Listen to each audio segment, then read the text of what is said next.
And coming up in this episode. When did I start thinking about becoming a doctor? I was around 9 years, 10 years old. It was during the time of the pandemic of HIV. So I have this example of a lady, a shosho, suffering from knee pain for almost a year. Yeah. So this lady has been visiting different facilities. They've been giving her like creams to smear on the knee and sending her away. So when she comes to me and she's coming, like she can't even walk because of the pain and the swollen knee, I look at it and I say, this looks like a gouty arthritis. Yeah? And then I look at the knee, I realize, the lady just needs the water to be removed from the knee. So I I call over the clinician and tell them, look at this patient. She's been coming over and over again. She couldn't be helped. I'll now show you how to go by this. So I showed them how to remove the fluids from the knee. And she was like surprised that because her knee was like healed, she could. But the surgeries we did, like the brain surgeries, we did a couple of them, like 8 within 5 days. They cost millions. Yeah.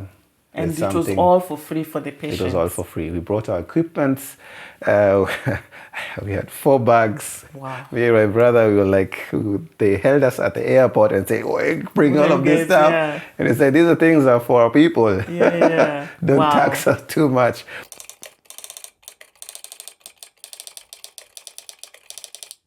This is the real life experiences of immigrants in the diaspora.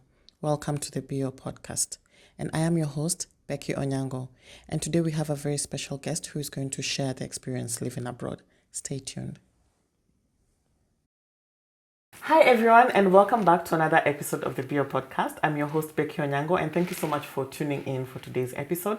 And with us today, we have a very special guest with us, and this is Dr. Daniel Ogutu. And hello. Thank you so much for joining us. You're welcome. Yeah. And he's just going to take us through his journey of moving all the way from Kenya to Germany, pursuing a degree in medicine, how he was able to just become a doctor in Germany, his experience here, as well as going into the entrepreneurship sector, and now on his way to open a big hospital in Kenya. So thank you so much for joining us. Yeah. So now let's talk about the big move you're making. Yeah. Because based on now your experience and your passion all the way from 10 years old up until now, and you're still pursuing the same thing. And now you want to decide to go back to Kenya and, open your own practice. How did you come about that decision? Yeah, that was actually a decision which came tragically.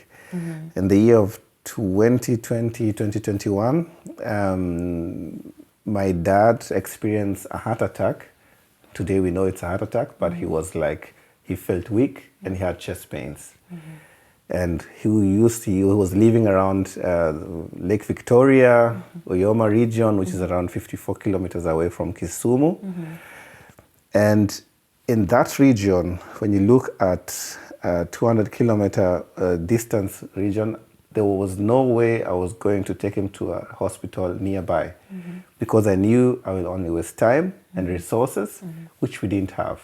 So he had his heart attack around 9 p.m. at night, or around midnight. And luckily I had my cousin, who is also a doctor in the region. She was there for holidays. So they experienced this. I realized, okay, something is happening. He has to leave the place.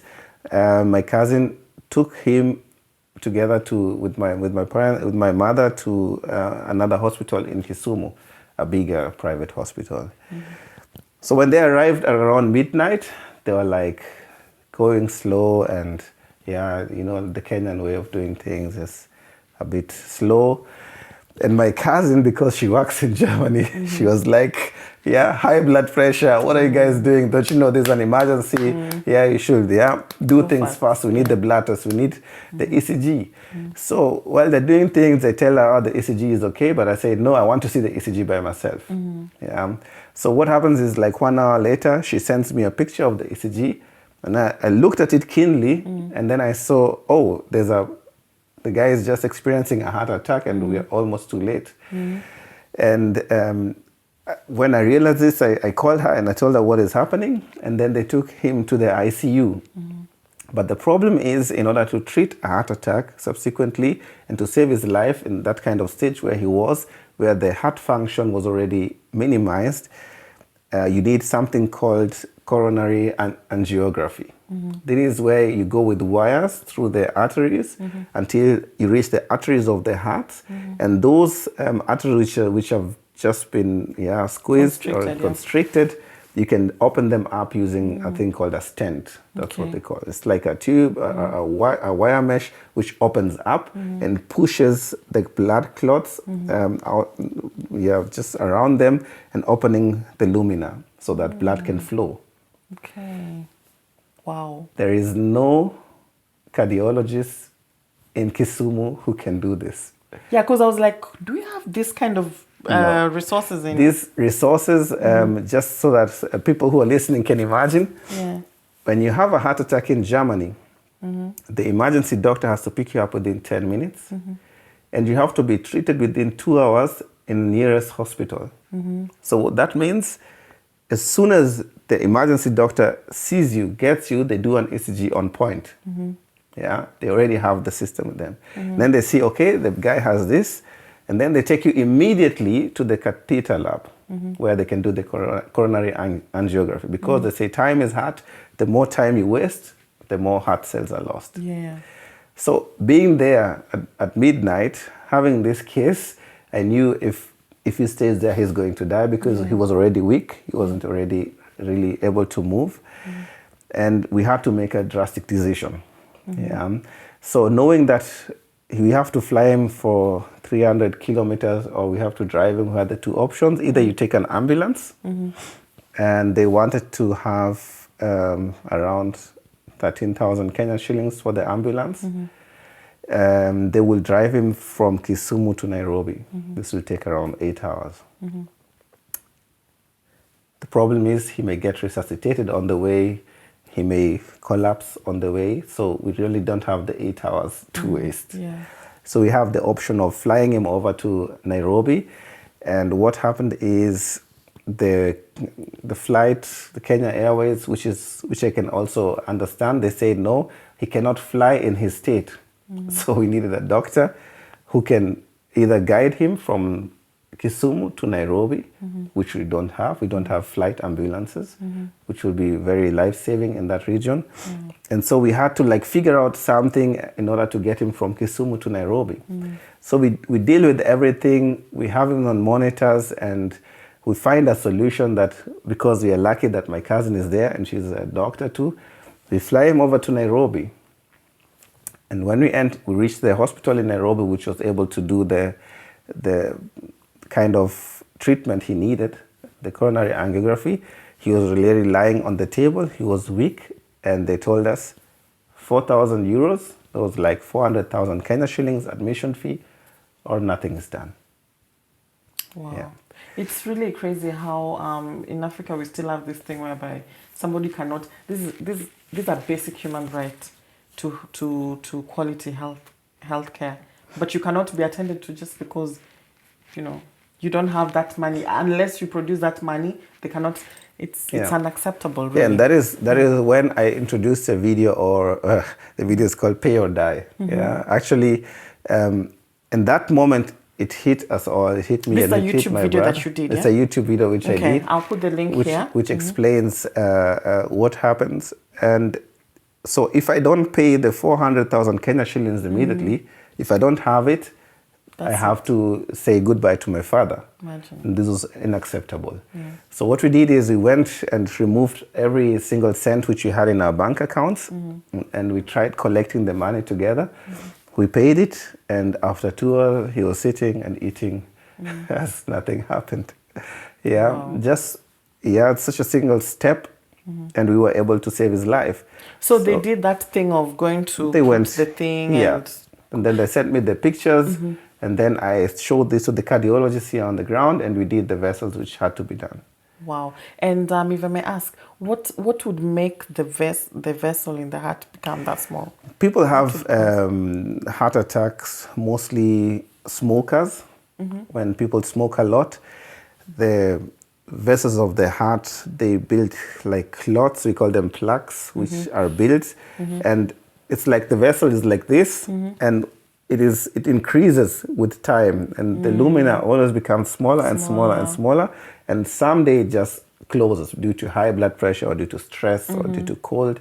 The vessel closes, and when it closes, the region which is being dealt with on the heart, the muscles which are around this vessel, they begin dying.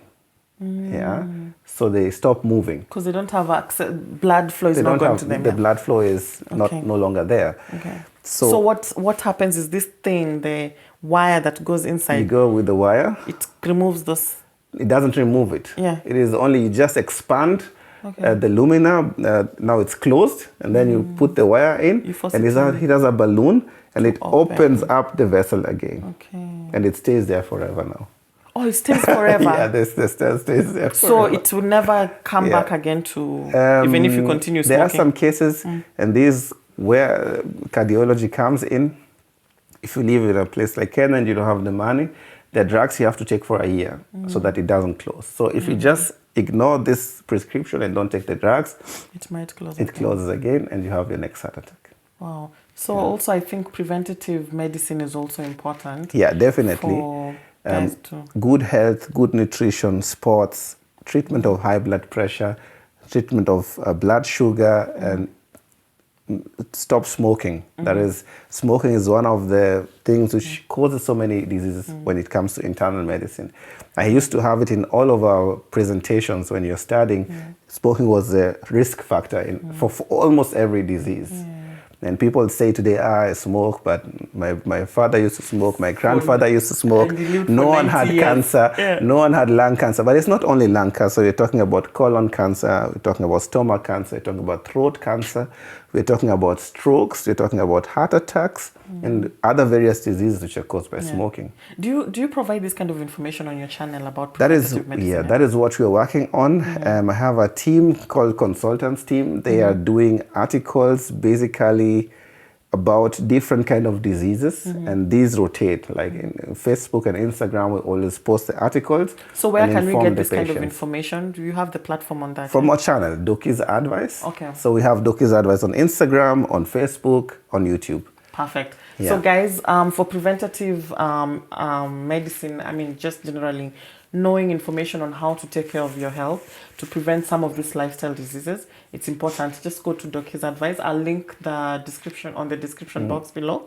And yeah, it's important to we also have to do our best as just people to take care of our health, so that even if you're going to amazing doctors like Dr. Daniel over here, they can further help us, knowing that we've already done our best, right? Yeah, definitely. So now you've gone through this experience now with your dad, and then fortunately you've been able to save his life at this particular point. So is that an eye opener for you on the problem on the ground? Yeah, now what happens is I realize I begin seeing things which I haven't seen during my training as a young doctor, and it hits me all of a sudden and I start asking myself, this condition which they give me, they tell me you have to give up 400,000 Kenyan shillings before we do anything. What about the average Mwananchi who only earns maybe 500 bob a day? So it hit me at that moment. I said, no, this can't be the solution. Yeah, emergencies need to be treated fast before payment, because they're emergencies. You don't have the time to waste and to think about whether they can get the ambulance, whether they can get the cash of the ambulance until the ambulance leaves. All of this stuff has to be regulated.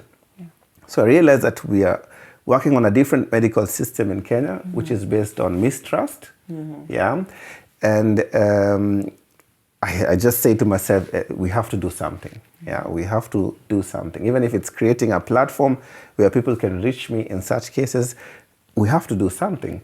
So I started going for camps in Kenya. I started writing emails to different directors of different hospitals. I know it's a crazy thing, but I wrote them mails. So I didn't hear anything from them. Initiative, you know? That's the most important thing. I told them, hey, I'm here, I'm a doctor. I just want to come and help out in your hospital. Yeah. And so I waited for months and no one was answering, rewriting, until I realized in Kenya things function differently. You have to call them. You have to find them, you have to call them, otherwise you won't reach them anyway. So when I reached the director of the first hospital which I wanted to go to, that was in Luak. That is where I did my first camp. And I was there and I was like helping out. And I was like the only doctor, medical doctor, with other clinicians together, around 50 kilometers region of distance, who was working there. So people who are coming, they were telling me we've passed Victoria with the boat, and then we came with the motorbike. The whole day they were on the way just to see a doctor with their problems. And this is something, when you see it once, you see the eyes of the patients and you never forget. Yeah, you never forget, because you're just giving something which money cannot buy. Yeah.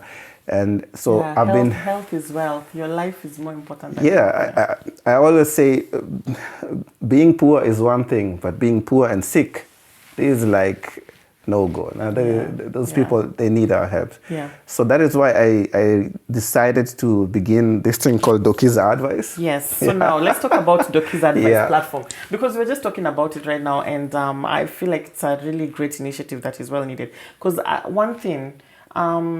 we have really intelligent Africans who leave the country to come to these countries abroad. People like Dr. Daniel, he's a very intelligent guy. He would have probably been using these skills back at home if we had a system in place that can support this kind of skills. But now we actually have to do our own. We cannot wait on the government to do anything, right? We have to put out our own initiatives, come up with initiatives to give back to the society. And this is exactly what Dokis Advice is all about. So please tell us more about what your platform is So about. actually, the idea was to advise people. And Dokis is the abbreviation of doctor. They used to say Doki. So that's why I just decided to brand it like that, to name it what it is you're advising. So today we have built a platform which I call them the 3 T's. You teach, you treat, and you train. Okay. Yeah, that was the third one. Yeah. So you teach, treat and train. Okay. So when I go to the camps, I try to concentrate on these 3 things.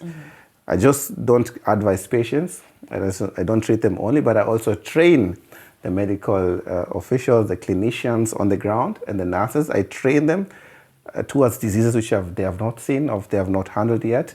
And then I try to involve them into the whole process, because at the end of the day, just going there and treating people is not the solution. They have to be empowered with the knowledge of treating other patients the same way I did it.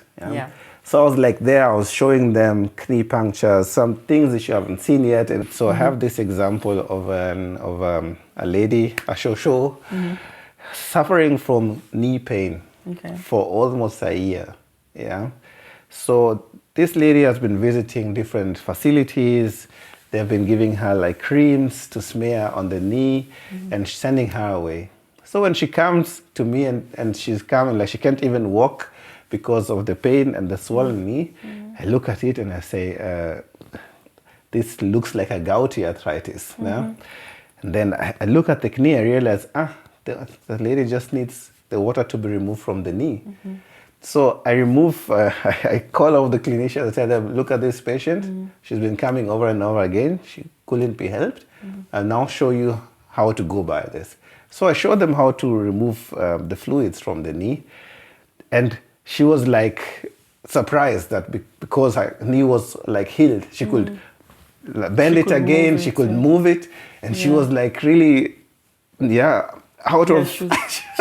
was mind-boggling for her. Like the solution is finally... The solution is there, and I've been suffering for 1 year, and why. And with such a simple thing, it could have helped that shosho. Now she's been not walking a lot. She couldn't do so many things. And such small things is something you can just train someone to do. So I was training them. I had 3 cases of such a kind. That is where So is it that I'm failing to understand one Yeah. thing. Is it that the medical practitioners there they missed the sign, or? The thing is, you don't expect gouty arthritis in Africa. Oh, The reason is gouty arthritis is actually known to be a disease of the wealthy okay. because of the things they eat, a lot of meat, a lot of red meat and all of that stuff. So what happened is, what we missed out of the picture actually, and where people weren't trained, it was that you have Lake Victoria. What do people eat around Lake Victoria? Fish, maybe, yeah. Fish. But let me ask you, just out of curiosity, is there not like some sort of, okay, let me not call it a manual, you know, like the way pilots have this checkbook Yeah. to check, okay, have we checked, okay, maybe if they are experiencing an issue with the plane, and then they say, okay, have we checked this, have we checked this? Isn't there something like that in... Yeah, but you're forgetting something. There are no medical doctors in that region. Okay. Now, the thing is, you have the clinicians. Yeah. Yeah, the clinicians they do like a 3-year kind of study, but they're not medical doctors when they finish doing the study. So they are really important for the society, for the medical system, and they're also good. But the thing is, you can't learn within 3 years. You have to go through that 6 years. You just have to pass by it, because you have to pass every field. Yeah, otherwise you'll miss on something. So the thing is, you have the clinicians, and the hospitals are not employing medical doctors. You had the last time in the news, you have 4,000 medical students who are jobless in a country where we don't have enough doctors in the hospitals. And then they claim there are not enough job offers. Make it make sense. Jobs are there. Jobs are there. So what is happening is the hospital is saving money. Instead of paying a whole doctor, you'd rather pay 5 clinicians, because the salary of 5 clinicians sum up to the one of one doctor. So that's the math they're doing. So what do? I choose the easier path. I take at least 5 people.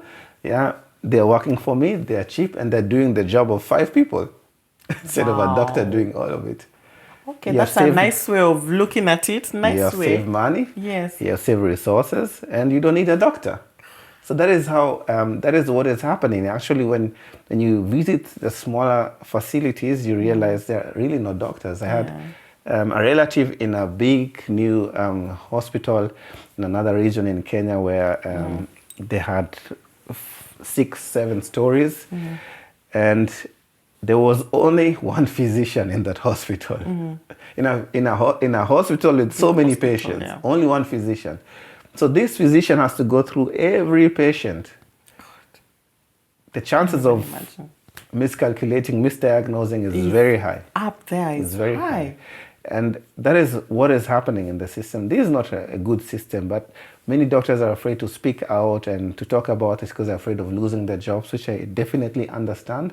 So I come from a perspective where the only thing they can do is forbid me working in the hospitals. Yeah. But for me, my passion are the patients, and not the interests of politics and hospitals. Yeah, and I think this is why Doki's advice is very important, because just having that place where you can go to have, say, a second opinion or even a first opinion if you don't have the resources or the money to go to an actual doctor.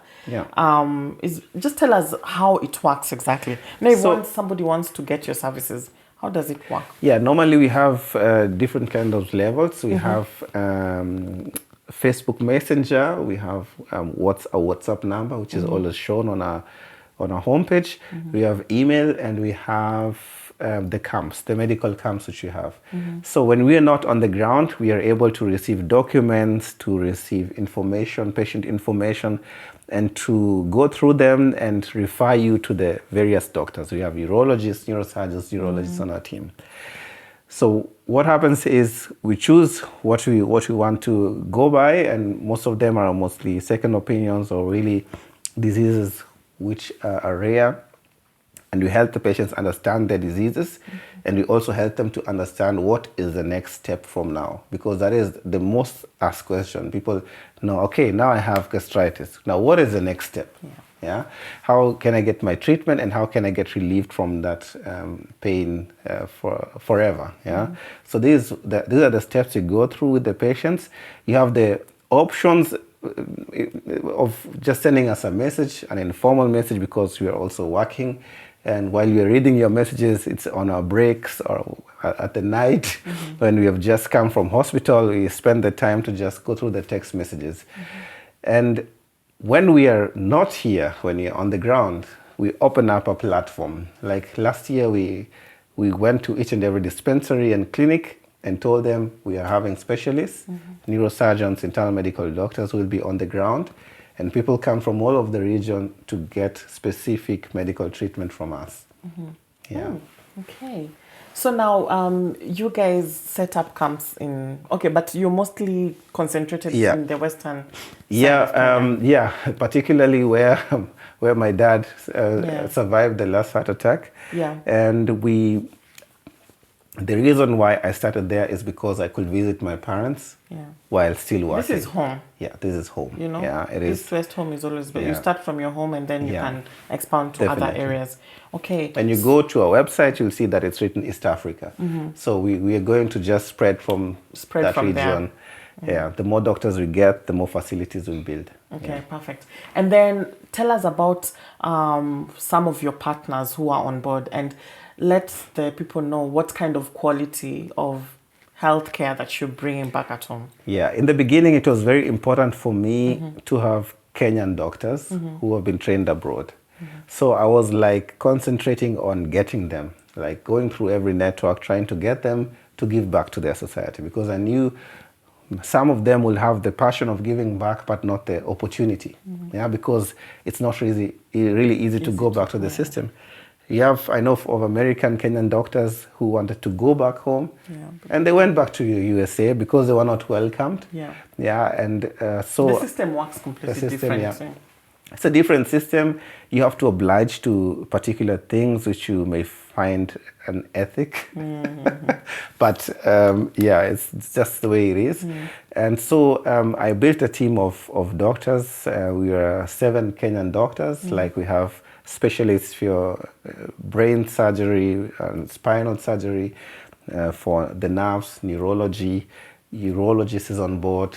We have internal medical doctors, like we are 3 of us. So we're all Kenyans. So we said, okay, you need a number of 7 people to build an organization. I got them together. We built the organization and registered it in Germany. After that, we began receiving calls from other different doctors from Germany and from Switzerland. And so we tried to like combine them and help us through this journey. So when you write me a message, I'm the one who receives them. Particularly this will change in future because I won't have the capacity to read all the messages. So guys, that's a plug-in. If you're maybe looking into getting the healthcare sector and you're living in Germany looking for a job, this is the go-to guy. There might be a job opening very soon. Definitely. So we have, and I have another pool of nurses. It was also important for me to have Kenyan nurses on board.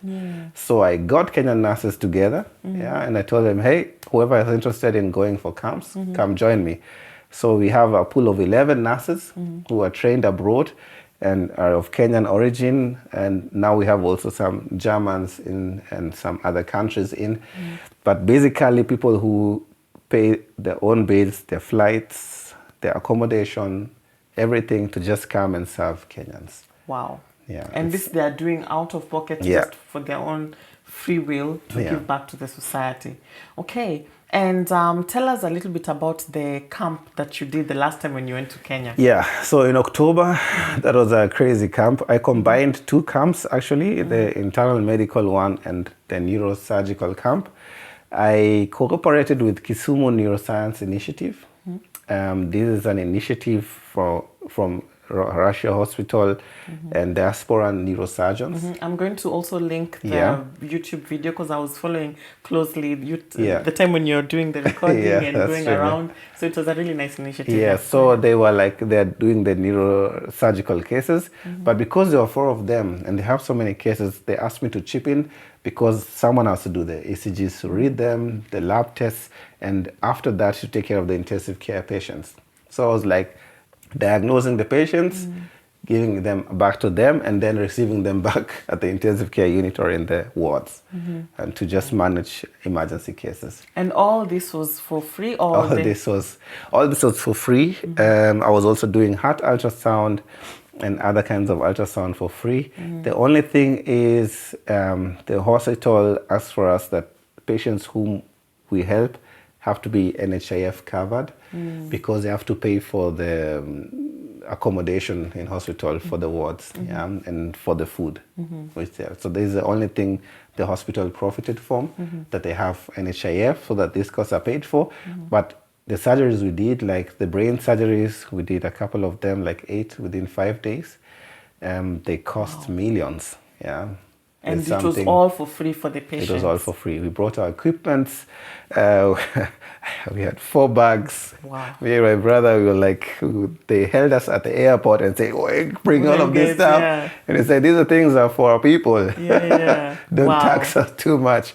So we had like equipment, gowns, medicine. I brought medicine from abroad because some medicine cannot be found in Kenya. Yeah. And so we were bringing all of this stuff and we used it actually. And did you have to get some sort of a pre-approval also for the customs? We had a letter from the director of the hospital, and so that we can show it. Oh, yeah. But actually, it went through. Yeah. Wow. So, yeah. That's a really all this. So many people would just be like, I don't want to disturb myself. This is too much work.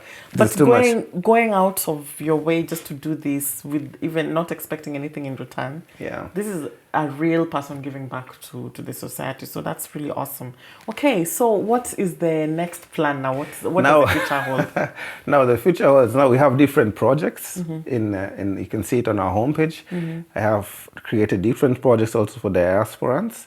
But the future, what I'm looking at, where I'm heading to, is building up a hospital facility which will be able to train these jobless medical students whom we have there, to train them on European level of research with the newest equipment, and then send them off. Wow.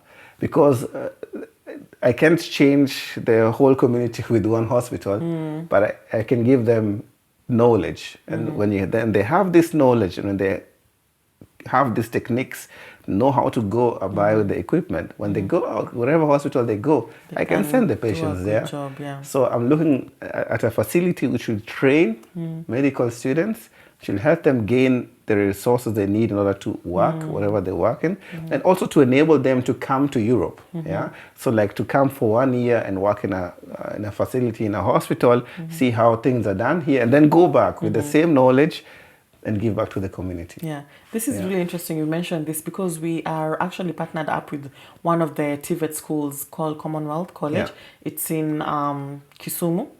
And when I talked to the director, she said one of the things that she mentioned was some of the medical students there, because they partake courses, various health courses like say nutrition, in several.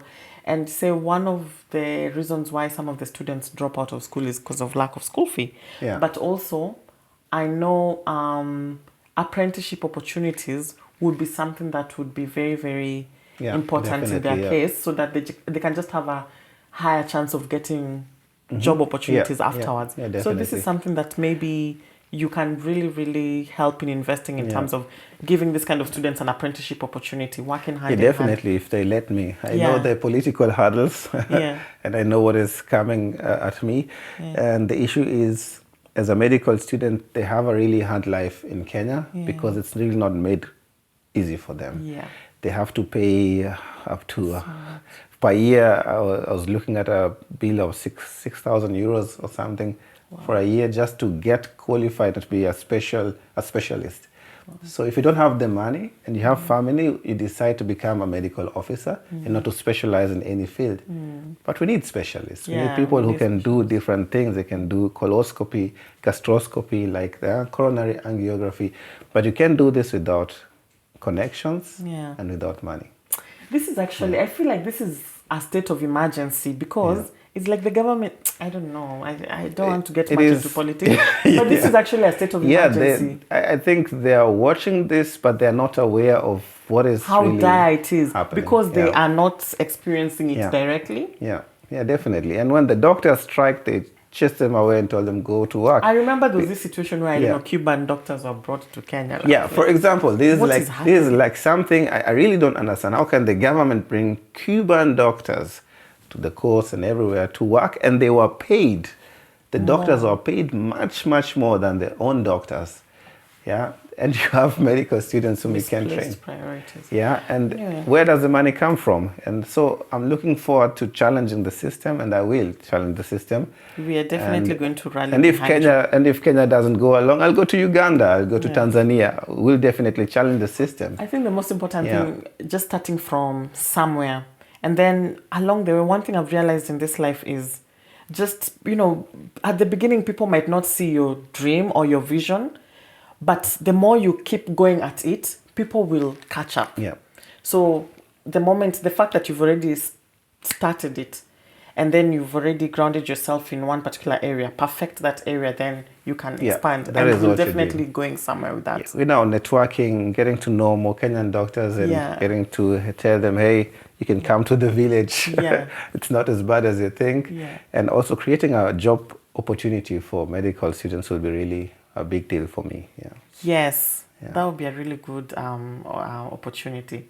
Okay, Yeah. so anything you would like to, share to our audience here, especially our students who are looking up to people like you who would probably want to come and pursue medicine in Germany and also do something as great as you? What Yeah. advice do you have for them? Yeah, definitely. I always say never forget where you come from. Never forget where your dream arose. And when you are pursuing your dream, then stay focused. Yeah, and don't listen to so many voices. Stay focused. Yeah, when you're focused and when you accomplish whatever you have dreamt or whatever you want to do, it will bring you much more joy. Yeah, and it will bring also your society much joy.